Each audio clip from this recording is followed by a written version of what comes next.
Dans Sailor Moon, il y a des héroïnes qui brillent par leur mystère, et d'autres par leur force. Mais Sailor Jupiter, elle fait les deux. Sailor Jupiter ou Makoto Kino est souvent réduite à son image de fille forte, un peu garçon manqué. Pourtant, derrière la foudre et les poings levés, se cache l'un des personnages les plus sensibles de Sailor Moon. Aujourd'hui, on va parler de son rôle, de son évolution et de pourquoi Sailor Jupiter est une héroïne à nuancer avec deux facettes bien distinctes.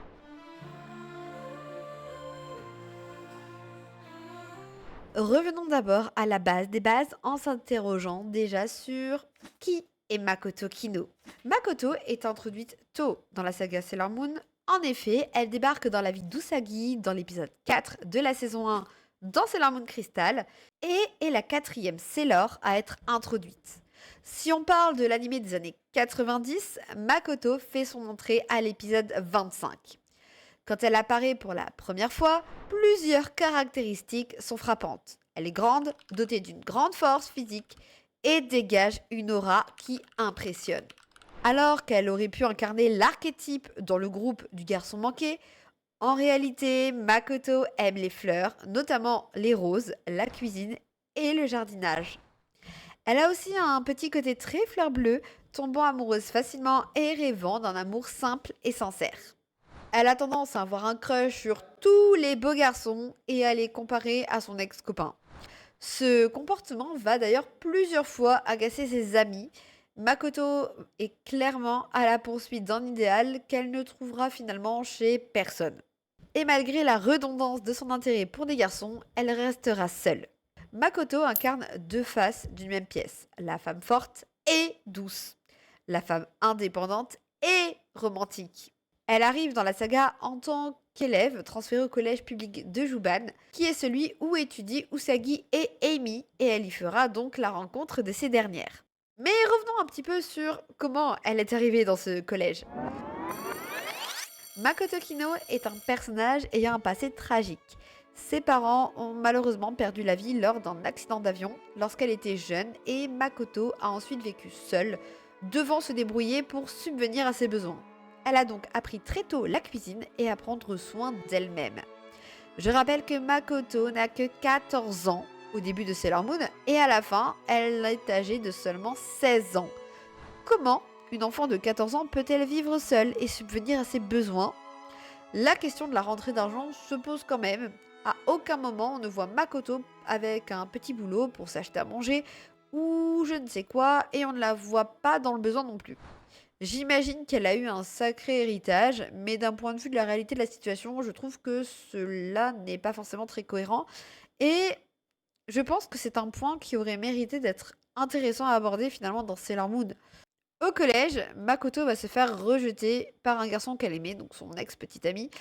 Et donc pour l'oublier, et parce qu'elle est très triste, elle va être transférée au collège Juban et c'est là qu'elle va rejoindre notre saga. De par sa taille et sa force, Makoto se retrouve vite la cible de rumeurs selon lesquelles elle était une délinquante et a été transférée parce qu'elle s'était battue, alors que ce n'est absolument pas le cas. Usagi va donc en fait découvrir qu'en réalité Makoto est bien plus gentille qu'elle n'y paraît et que c'est un véritable sucre. Et donc elle rejoint vraiment notre groupe de Sailor et devient Sailor Jupiter. Réincarnation d'une des protectrices de la princesse Serenity, Makoto Kino prend les traits de la justicière Sailor Jupiter au sein des Sailor Senshi. Ses pouvoirs sont liés à la foudre et c'est totalement logique puisque dans la mythologie latine, Jupiter est le dieu du ciel et de la foudre. Chaque Sailor Senshi porte un nom certes d'une planète du système solaire, mais emprunte aussi des codes de la mythologie latine. Si j'en reviens à ses origines et à sa vie antérieure, Sailor Jupiter était l'une des gardes du corps de la princesse Serenity, en plus d'être la princesse de la planète Jupiter. Dans Sailor Moon Crystal, Sailor Jupiter a vécu une histoire d'amour avec le personnage de Nephrite, l'un des chevaliers du prince Endymion, qui sera ensuite corrompu par la reine Beryl. Notons que dans le manga originel, la mangaka Naoko Takeuchi a une fois dessiné Sailor Jupiter dans les bras de Nephrite, mais il n'y a pas eu d'autre lien sentimental d'évoquer dans l'œuvre ni dans l'anime de 90. Mis à part Sailor Moon Crystal, cette idylle entre Sailor Jupiter et Nefrit va se retrouver dans les comédies musicales et est sous-entendue dans le jeu vidéo Another Story, sorti au Japon sur la console Super Famicom en 1995. Malheureusement, Sailor Jupiter va perdre la vie, comme toutes les autres Sélénites, durant la terrible guerre qui va détruire la Lune et le Silver Millennium. C'est grâce au cristal d'argent que Queen Serenity enverra donc son âme sur Terre pour lui permettre de se réincarner et on retourne dans le présent avec Makoto Kino. La Sailor Jupiter du présent, donc sous les traits de Makoto Kino, est une guerrière qui représente la force et qui agit. Ce n'est pas le cas de toutes les Sailor. Par exemple, Sailor Mars incarne un aspect beaucoup plus spirituel et Sailor Mercury un aspect intellectuel. De toutes les Sailor Senshi, Sailor Jupiter est clairement l'une de celles avec la puissance de frappe la plus élevée et sa maîtrise des arts martiaux en font une adversaire redoutable. Sailor Jupiter agit avec un instinct de protection et elle n'hésite pas à se mettre en danger pour protéger le reste des Sailor. Dans l'anime de 90, les Sailor Senshi vont notamment affronter les Didi Girls, un groupe d'antagonistes à la solde de la démoniaque reine Beryl. Sailor Jupiter arrive à tuer 2 Didi Girls avant de mourir en utilisant son propre corps comme paratonnerre tout en déclenchant une attaque, se sachant condamnée par ses adversaires. Et après, on ose dire que Sailor Moon et les shoujo ne sont pas violents. Parce que franchement, Sailor Moon c'est extrêmement violent. Mais ne pleurez pas parce que Makoto Kino ne va pas mourir. Enfin si, elle est morte, mais elle va être ressuscitée par la magie du cristal d'argent. Sailor Jupiter se sacrifiera une nouvelle fois afin de sauver Sailor Moon et des Sailor Starlight. Bien sûr, elle sera de nouveau ressuscitée. Sailor Jupiter incarne donc une guerrière féroce avec un sens très poussé du sacrifice. Pour contrebalancer ce côté très brut de décoffrage, Makoto est l'un des personnages les plus romantiques de Sailor Moon.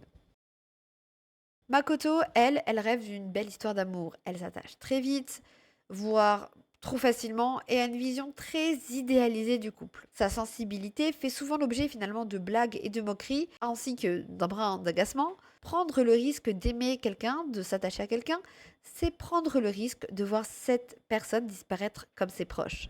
Le fait qu'elle ait perdu sa famille et qu'elle aime profondément ses amis, les guerrières Sailor, sont justement des éléments qui expliquent son sens aussi profond et aussi poussé du sacrifice et le fait qu'elle n'hésite pas à se mettre en danger pour protéger ses amis.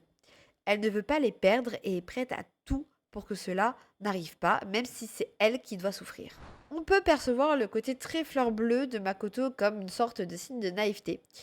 Mais, à mon sens, ce n'est pas le cas. Elle choisit de croire en quelque chose de positif.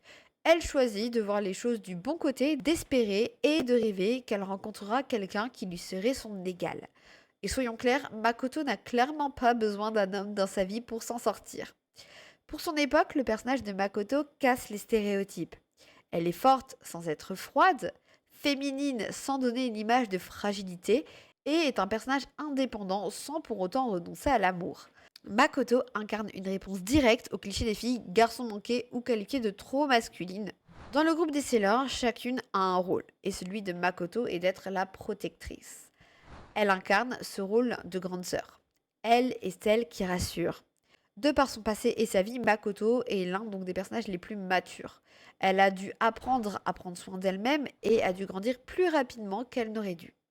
Elle ne s'apitoie pas sur son sort et va toujours de l'avant, souriante et pétillante. En écrivant cette vidéo, je me suis rendu compte à quel point Makoto Kino, alias Sailor Jupiter, était un personnage inspirant. Et je vais remercier ici Naomi Engen Kurio qui m'avait demandé cette vidéo il y a 6 mois. Ok, j'ai pas été très rapide, mais la vidéo est enfin là. J'espère vraiment que cette vidéo vous a plu. J'ai essayé de la faire assez complète sans pour autant détailler absolument toutes les saisons de Sailor Moon. Ça aurait été extrêmement long et pas forcément très pertinent. Et j'ai aussi essayé de tester de nouvelles choses pour le montage en le travaillant davantage. Si vous avez d'ailleurs des retours constructifs à me faire sur cet aspect-là, eh bien je suis totalement preneuse. Merci d'avoir regardé ma vidéo sur Sailor Jupiter jusqu'au bout. Je vous dis à très bientôt pour une toute nouvelle aventure magique.